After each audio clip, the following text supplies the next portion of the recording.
Earl Percy's Schoolhouse Showdown by Diane Alqaffas,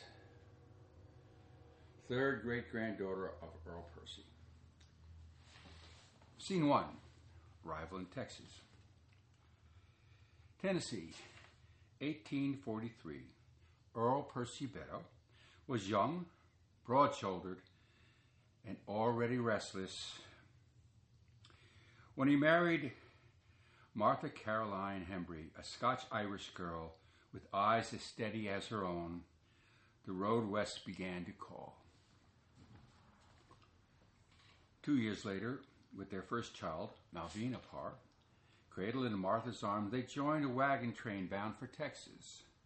They followed in the great rivers, Tennessee to Mississippi, Mississippi to Red, until they stepped ashore at Shreveport, carrying a cradle and a dream. From there, the road turned into hard dirt and red dust. Marshall was their first stop, where Earl built a tan yard, and Martha birthed Anne Eliza. Then came Red Bluff, where Verona Adeline was born, and finally, Sabintown. Sabintown wasn't much. A scatter of cabins, a handful of oak trees, a river that shone like a hammered copper in the evening sun, but to Earl Percy it looked like a place to carve out a future.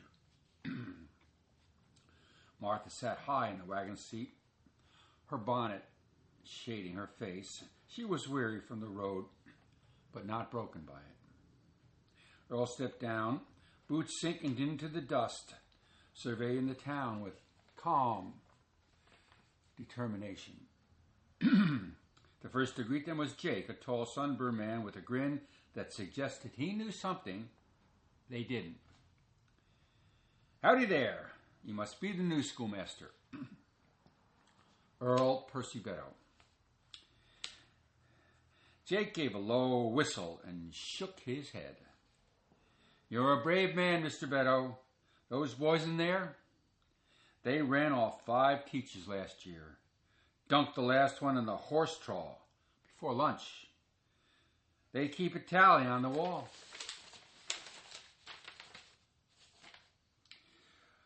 Martha's mouth tightened just a little. Not fear, but a sort of dry humor, a wife reserved for a husband's most reckless venture. Martha: "I do hope they left room to carve a 6th.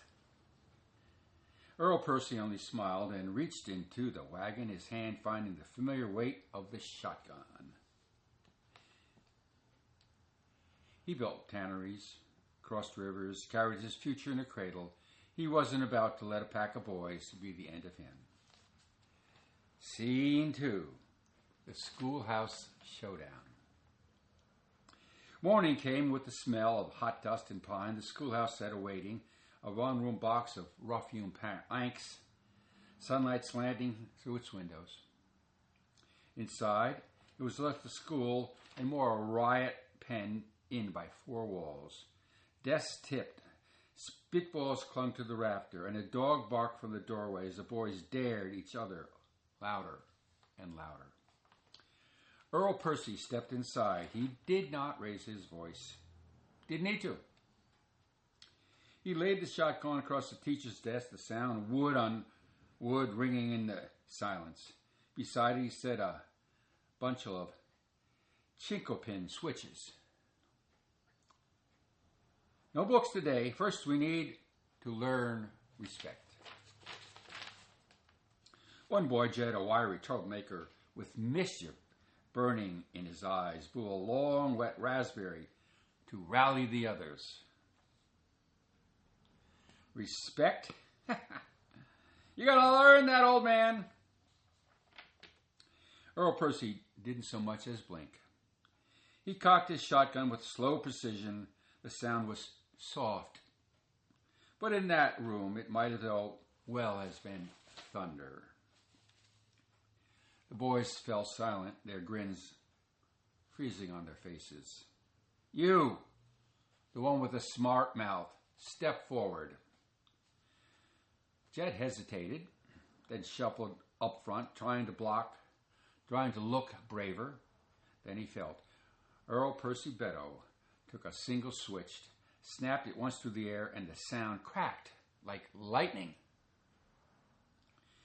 Before the morning was done, 23 boys had felt that switch and something else, something new. Lem, quiet to himself. Yes, sir. No more tricks, sir. By the time the bell rang, the schoolhouse was quieter than Sunday meeting, and Earl Percy, he hadn't even raised his voice. Scene 3, order restored. The next day, the schoolhouse was quiet. Not the uneasy quiet of fear, but the settled quiet of order. The windows were open to the morning, and a breeze carried the smell of pine and river through the room. The boys sat straight back in their seats, their slates lined up in careful letters. Jed, the ringleader, worked with jaw set, as if daring anyone to say he wasn't trying. When his pencil rolled from the desk and clattered to the floor, he froze, then glanced at Earl Percy, waiting. Earl Percy, pick it up. And Jed did, quickly, quietly, before even sitting back down with a muttered, "Thank you, sir." Lem, the smallest of the bunch, gave a nervous grin, the switch set untouched on the desk, the shotgun leaning on the corner. But neither was needed. Some lessons, Earl Percy Beddoe believed, you only need to teach once. Scene 4, Epilogue. Earl Percy Beddoe's story didn't end at the schoolhouse door. When war came, he fortified the Sabine with his own hands, laying out the earthworks that kept Texas standing. By lantern light, he staked out the land that would become Hemp Hill, his chain glinting in the dark while rifles bristled in the town behind him.